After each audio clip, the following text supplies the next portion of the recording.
On this episode of the NHC GOP podcast. I think the first thing that we need is an audit from top to bottom. Interesting. And because I don't think the school board's getting full information. It's just atrocious. Well, I agree with you that communication between parents and teachers need to be improved. So if there's no accountability, you're not going to get that stuff. And we need a generation of critical thinkers, innovative thinkers. There's a front and a back to this battle. You need to fill it all out. You can't just pick Donald Trump and pick Mark Robinson and say you're done. You need to finish it all. We're on the back. We're almost the last race on the entire ballot. It's got to be of those three things. It's safety, it's buildings, and it's teachers, and pretty much everything else, throw it away. Welcome to the NHC GOP podcast. I'm Will Sample, joined by David Perry, one of our Republican candidates for the Board of Education. David, welcome to the podcast. Thanks for having me on, Sample. We are getting into what everybody calls the heart of campaign season. Everything leading up to this day doesn't really matter. From here until November, this is it. This is the heart of the campaign. How's it going for you out there? Yeah, I took my Labor Day weekend off, and it was my birthday yesterday on Monday. And happy birthday! And I celebrated that a little bit, and had a couple friends over on Saturday. But knowing that full well that there'll be no fun between now and November. That's right. The fun is over. Focus on the campaign, will you? But wanted to talk about something that has become really, really important, because the school board made a major decision of getting rid of Dr. Faust as the superintendent, which means that when you go on board on the school board, the Board of Education, you guys are going to have to start looking for a new superintendent. What's that process look like? What's it look like now, or what would I like it to look like? Well, let's start with what you would like it to look like. What would you like it to look like? I mean, I would really like to concentrate on not so much, I've got 12 years of experience as a superintendent, or I've dealt, I've been in a big district, like as big as this one or more, or I've been in a purple, county where there's parents with different viewpoints. What's really important, I think, is just local people who are invested in our school system. They live here, they want to contribute, they probably have children and or grandchildren living here, perhaps going to our schools, and they're just going to care a whole lot more. Yeah. As a software engineer, I've had bosses before, and people that I report to, and the best ones that I've had have the ones who were, software engineers themselves at one point, and then decided to go up the ladder and into IT management and that sort of thing. But they understood, what it took to program. And they understood what the valuable resource the programmers and the system engineers that were working for them bring to the table. And that's the kind of thing that I was sorely lacking with Dr. Faust. It was very top down. Okay. Now I've had those other bosses that are like Dr. Faust was, where it is very top down. They have never worked. They probably can't write one line of code, but they got an MBA, so they got the job. Does it matter if the new superintendent has that vaulted PhD after their name, or do you just want them to be competent at running the school board? They need to be competent, but most of all, they need to be able to learn on the job. And because each school system is going to be a little bit different, I think, and our school system is unique. It's got a unique set of problems. It's been mismanaged for a long, long time. Our teachers are very unhappy. Our academics are very low, and we're just getting through, a couple of superintendents here in a row that have turned out to be disasters. So I think we need somebody who can learn on the job. And that's one of the things that I did too, is people don't know that. I mean, I got a bachelor's degree in history, a master's degree in education, worked a little bit in special education for 3 years, and I switched over to the IT industry. But I taught myself. I learned on the job for 29 years. I, I learned how to do it and became a valuable asset to the companies that I work for. And that's the same kind of thing we need to see from our superintendent candidates. We need to find somebody who's going to think like us, who has the same vision, strategic vision and goals that a school board does. Because if we have somebody like Dr. Faust, who is, a complete leftist and completely disagrees with us and is going to try to do his own agenda as opposed to the school board's agenda, it's never going to work. We need somebody that we can count on, that we can trust, and that's going to work with us in order to solve our school district's problems. There are a lot of school districts, I wouldn't say a lot. There are some school districts around the country with larger populations of students than we do that have replaced the title as superintendent of schools to CEO of schools, which indicates that their job is not to take care of everything, but to run and to manage, just like in a corporation that the CEO carries out the desires of the board. You were looking for somebody who's going to run this district properly. Absolutely, and the best CEOs are the ones that can get people below them. They can't know everything up there on the top land, but they get the people below them that are working, and they listen to the people below them, and get those levels of communication going up and down. And that's when the best companies and the most innovative companies that have that kind of up and down open communications.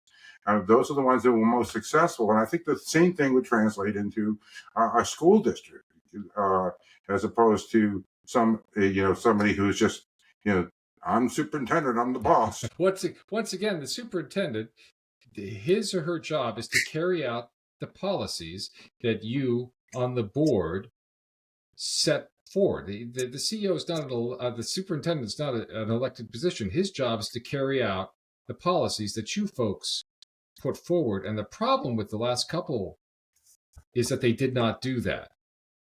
No, and I don't think they did, and I don't think they were much help.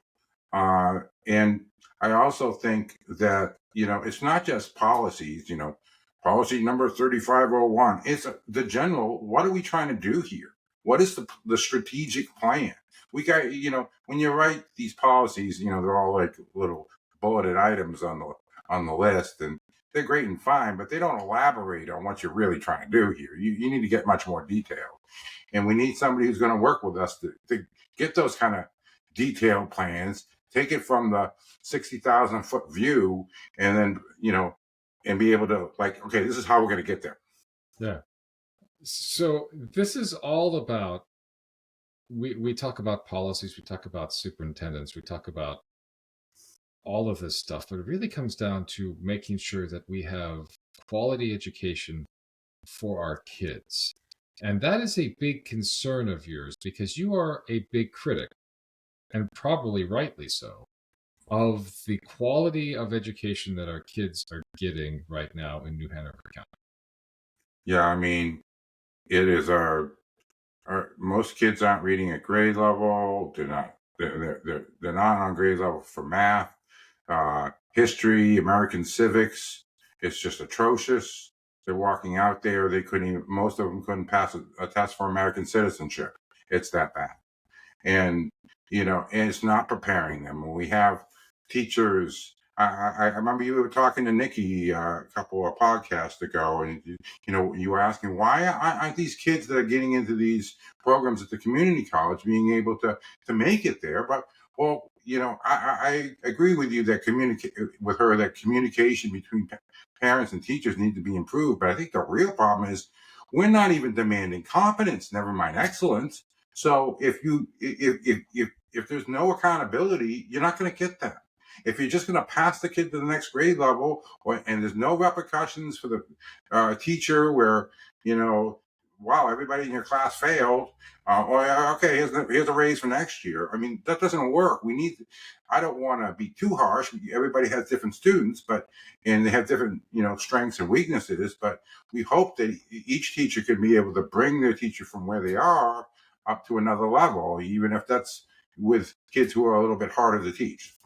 How do we get kids up to competence in their grades? We have kids who are graduating from high school who are not reading at a high school level. They're certainly not doing math at a high school level. How do we get them there?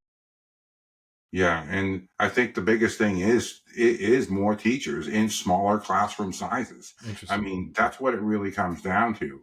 I mean, you got 30 kids in a class. It's tough if you're a teacher, and the teacher aides, they can be a little bit of an assistance.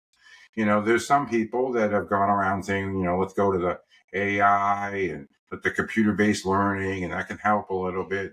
And those things can be a little bit of an aid, but they're not going to replace a teacher.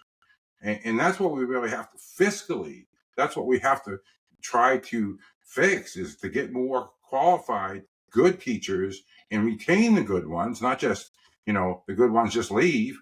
We want the good ones to stay and to give them enough money so they will stay. And that's why things like my performance-based bonus maybe idea going through the endowment fund would be a good idea as far as retaining those people. But we need to have more money in order to have those people. But in my mind, I'm a fiscal conservative. So if we don't really, really need it, we shouldn't be really, really having it, especially when we're lacking on other things like enough teachers. I mean, the big three for me are: you got enough teachers, are our schools safe, and are our buildings up to code, and and safe as well. We can't. Those three are the most important things that we can do with our money. All that other stuff, like hiring a zillion psychologists, and social emotional learning, and all these those are maybe nice to have, but they're not the core of what we're supposed to be doing, which is to teach children.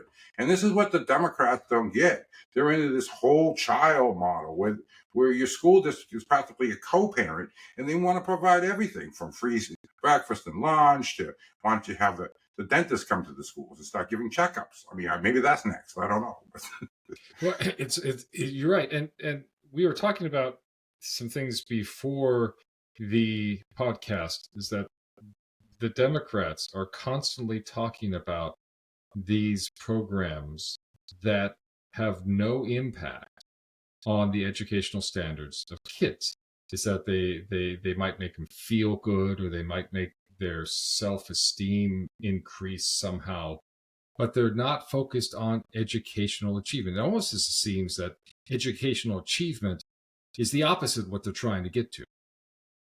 Right. And I don't even know necessarily whether the teachers want that. I think maybe most teachers would actually just like to teach. Yeah. But this is kind of being forced on us by a school administration that has become kind of its big government bureaucracy on its own, with lots of moving parts. And I've talked to a couple of school board members that are currently on the board now, and they've almost resigned themselves to thinking this is just a huge mess.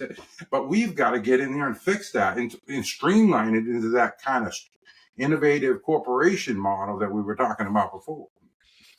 It's people think that elections, especially on these big year elections, that it's all about the White House and that's where all the change comes from. But it really is here at the granular level, the school board and the county commission. This is where the change really starts, isn't it? Yeah, we and personally, I've been telling people I think this is the most important election on your ballot. Besides, I mean, no swipe to the commissioner's race, and that's important too because it's local. But this is your kids, this is your grandkids, this is the future. I mean, we screw up here, the next 30, 40 years could be screwed up. I mean, if we vote the wrong person into, commissioners, well, 4 years later, maybe we can fix that. Well, as I was talking with Nikki and with Natasha, is that your other Republican candidates, is that these are folks who are going to be your doctor in 20 years. These are going to be the folks who are running for county commission or for school board themselves, or one of a million other things. And if they're not getting a good education now, they're not going to be successful later on. No. And there just doesn't seem to be any emphasis on that. Why are we trying to get our teachers to be like, part-time psychologists. I mean, I'm not saying that certain kids don't need a psychologist, but that's not our job as a school system. We should be referring them to, the appropriate help they need in order to get that. But, we've got to, and we don't need to be social workers and everything else that you thought the kids don't need social workers. But, we have to concentrate on doing our one job well and get laser focused on that. And I just don't see it happening. And I want to get it happening. And I'm pretty sure that Nikki and Natasha do too. I mean, it, we're going to graduate a generation of dummies here unless we fix things pretty soon here. So if you could change one thing in the quality of our education for our kids, what would be your top priority that you think would be the most effective in getting our kids ready to be effective citizens? As far as the academic curriculum, or as far as as far as changes to the teachers or salary? Academic curriculum. Let's keep it down there in the classrooms. What Yeah, should they I'm be a doing? big believer in a traditional liberal arts education, and I like to see it in the high school because really it helps to get you to learn how to think. And you need to obviously learn the reading and you need to learn the writing, but you need to be able to think for yourself. And and to be able to evaluate ideas, evaluate stuff, different opinions from varying sources, and be able to, hey, wait a minute, that sounds a little fishy, and to make logical arguments. And we need a generation of critical thinkers, innovative thinkers, and that's the one thing I would probably change. Now, not every kid is going to go to college; they don't need to, but everybody should be able to walk out with a graduation cap on and be able to, be a well-informed citizen who isn't just going to be, the next lemming who's going to fall off the cliff from whatever the Pied Pipers of the Democrats are telling them to do. You use that term liberal arts education, and I think we need to define that. A liberal arts education is not about being a liberal, and it's not about arts particularly. Liberal arts education is a philosophy in education that teaches critical thinking in all subjects. Yeah, yeah. So yeah, a lot of people don't. If they're not familiar with the term, they might think, oh yeah, he's a big liberal. It's more of a classical liberal term, probably. Broad. That's 100 years old, not the term liberal that we think of today. So Imagine if we started graduating students who started questioning, because that's at the heart of a liberal arts education, is the ability and the desire to question. And right now, we don't see that a lot. Yeah, I think that's the most important thing. And if you question, then when they graduate, whatever field they get into, whether it's going to community college and picking up a trade, or going on to to a college degree, or even a master's degree, or a doctor, or whatever they want to do, whatever, if they have that kind of built-in what if mentality. Yeah. I mean, they're going to be successful. They're not just going to be, I can do the job. I've been taught the skills. Okay, thank you, Mr. Robot. They're actually going to be able to be innovative and to be leaders in their fields and not just followers. Let's talk a little bit about fiscal responsibility. This is all great stuff, but we need to pay for it, and we pay for it by taxation and other ways. How do we make sure that the dollars that we demand from the citizens of New Hanover County are properly utilized? I think the first thing that we need is an audit from top to bottom. Interesting. And because I don't think the school board's getting the full information. They're not getting the line items all the way down. They're getting some broad brush that they give them, and you don't even know half the details what's going on. How much is being spent on DEI programs and SEL programs? It's all kind of hidden in these little notches, and again, the school board pays $13,000 a year. That's how little it pays. And really, it was intended to be a part-time job. If you had to start going through line item budgets and stuff, I mean, this turns into a full-time job in a hurry for $13,000 Most people probably wouldn't want to do it.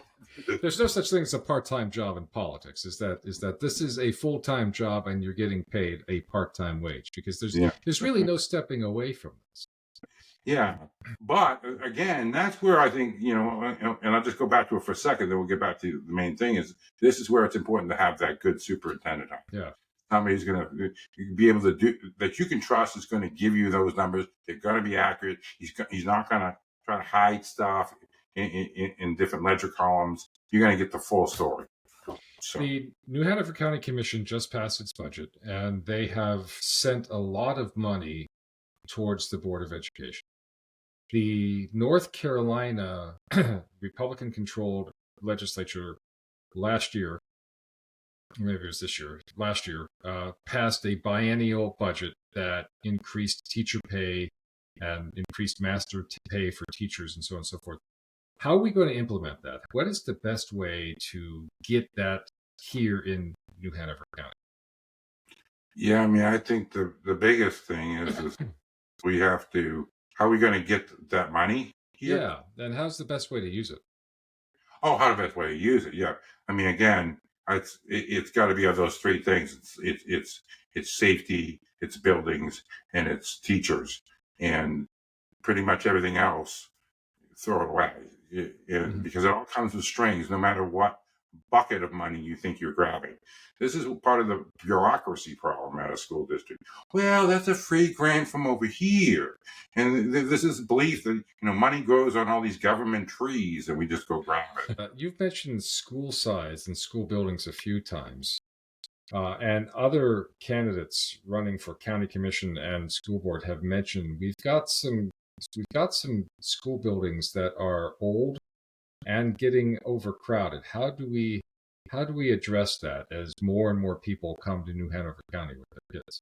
Yeah, I mean, I think John Hannett's on target here. I think we're probably going to need another high school. And people have said, well, the population's the school population's hanging around 25,000 for the last few years, but I think it's only people.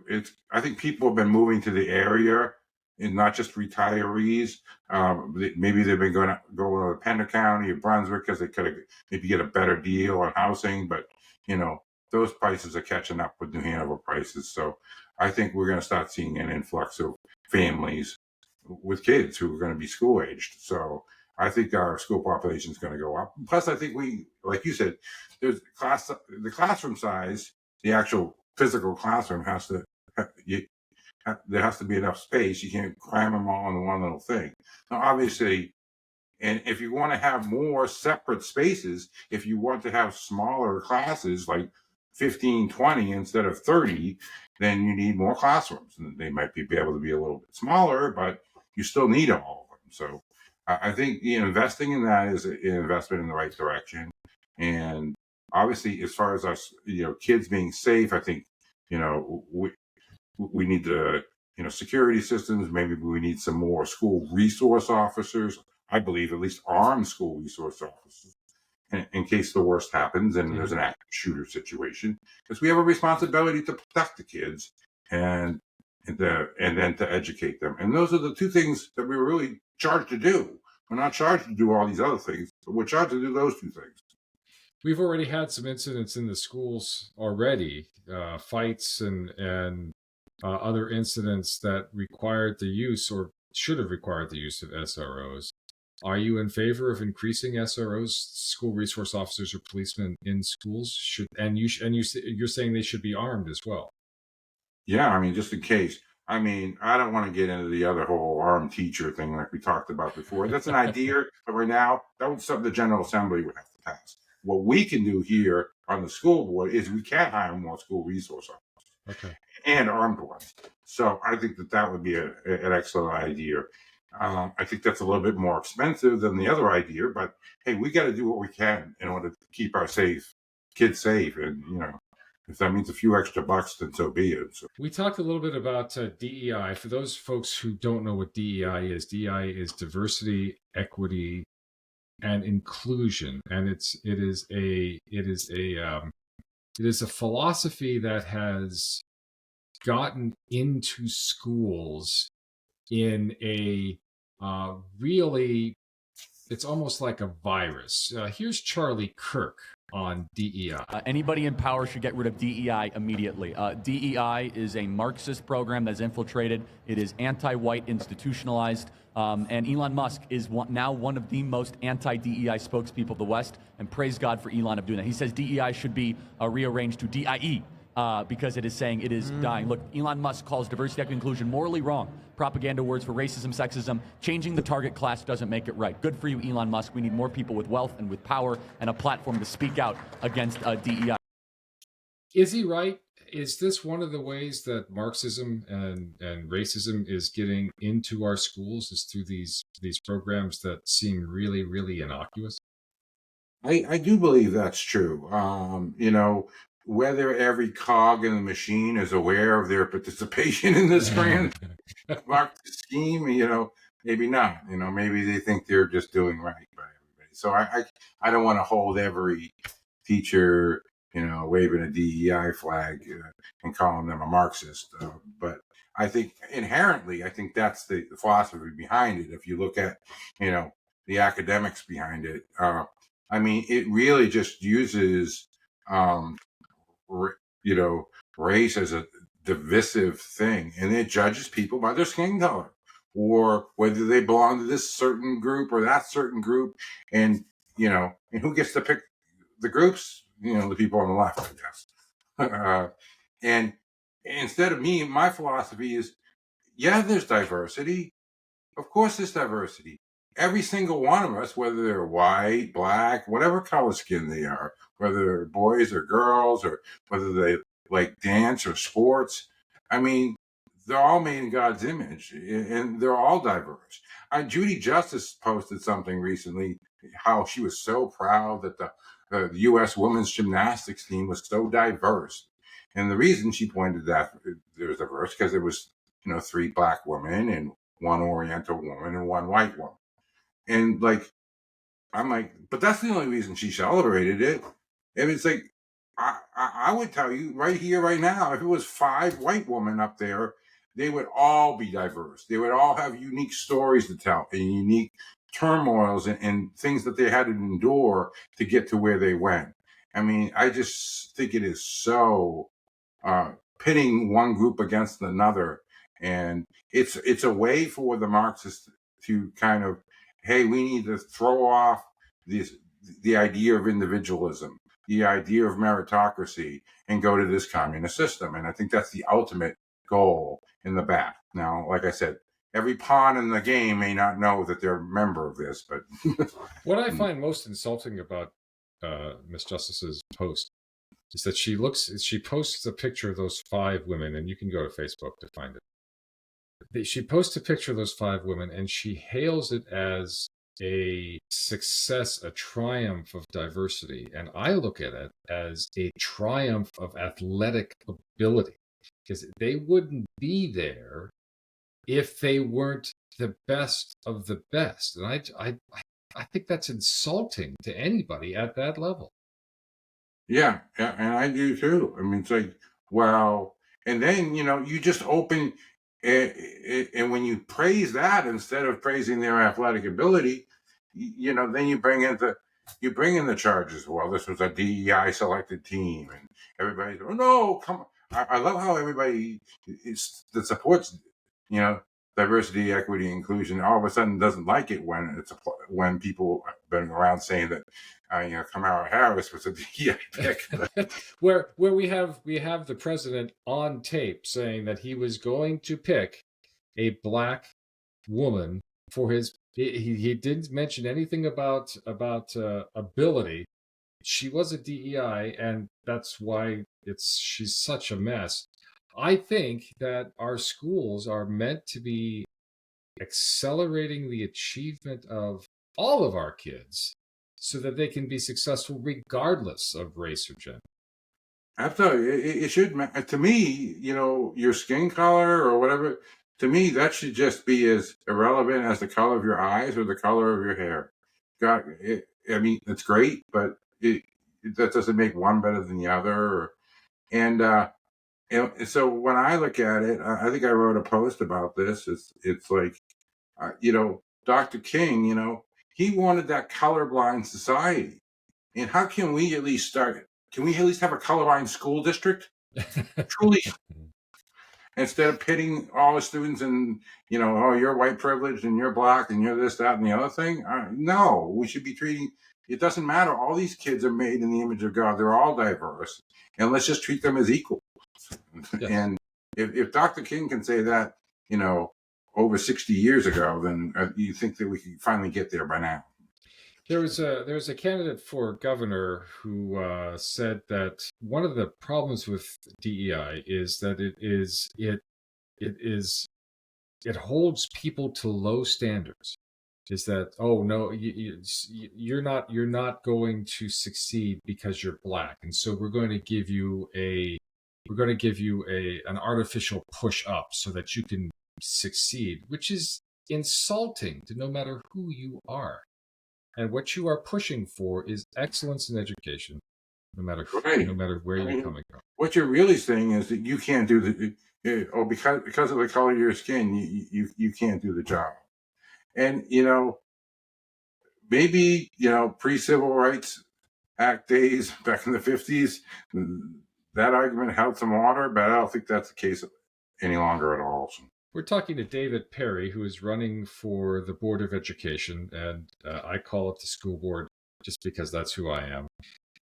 David, this is expensive. It's not supposed to be, but the Democrats are getting millions of dollars funneled into our little county from outside. How can people support your candidacy? Yeah, we really do need it. I know I can't tell you what kind of money Judy Justice is getting or Jerry Jones is now. I'm going to imagine it's a lot. They filed Q2 reports to name some of what they had done up through June, I believe. Maybe it was July. Correct me if I'm wrong. But that's all the numbers that we have, and those are all the numbers that we will receive before the election is over. We won't know who gave what to who until after the election, as far as the last 3-4 months. But up to Q2, Tim Merrick had raised well over twice as much as me, Natasha, or Nikki, and a lot of it came from out of state. And I bet you there's a whole lot more other organizations that are going to start giving them money. Socialist organizations, Planned Parenthood, you name it. I can't prove it, but I know, I think it's on the way. And, guess what? We're not, us school board candidates, we tend to be kind of on the low end of the totem pole as far as getting donations go, I mean, there was a time probably not that long ago, 10, 15 years ago. I mean, I think Charlie Miller told this to me. He was a member of the Brunswick County School Board for many years before he became a representative at the General Assembly in House District 19. And he said, I think it cost me $1,000 the first time I read it. Something. That was it. It's not that way anymore. $1,000 won't even get you on the road. So, so we need to get people can give what they can if they can go to perry4education.com and just do whatever they can. And if you can't do it, I know people are on a crunch. And so even if you can only do so much, let your friends know, see if they can help out too, or maybe throw me a little fundraising party in the next few weeks. There you go. So, and on that website, Perry for Schools, you have... It's Perry for Education. Perry for Education, that's right. Perry for Education, we'll make sure that's in the show notes, is that you have a lot of your issues and the things that you're standing for just nicely bulleted out. Is that when they vote for you, they know what they are voting for. Yeah, I mean, I think I'm the most... that's bulleted out, but then you can drill down and get into the details. I really try to get into a lot of detail if you want that much detail about some of my ideas, and you can drill down. There's issues pages for all of these things. Unlike what the Democrats are doing, they're basically concentrating on a bunch of issues like, private school vouchers and charter schools and the Leandro case. These are issues that are up to the General Assembly. So why are they talking about those issues? They can't do anything about them, and yet that's all they're talking about. They have We've no got- solution at all. They never have solutions. It's great talking about those things, but they never really have good solutions. You've got some events coming up. One of the biggest ones is making waves Thursday out at the aquarium. Isn't that right? Yeah, I'm looking forward to that. That should be a beautiful evening, and I know they've done a lot of work to put that together for all of us local candidates. So I will definitely be there with the table. Come see me there, and I'll be happy to answer all your questions.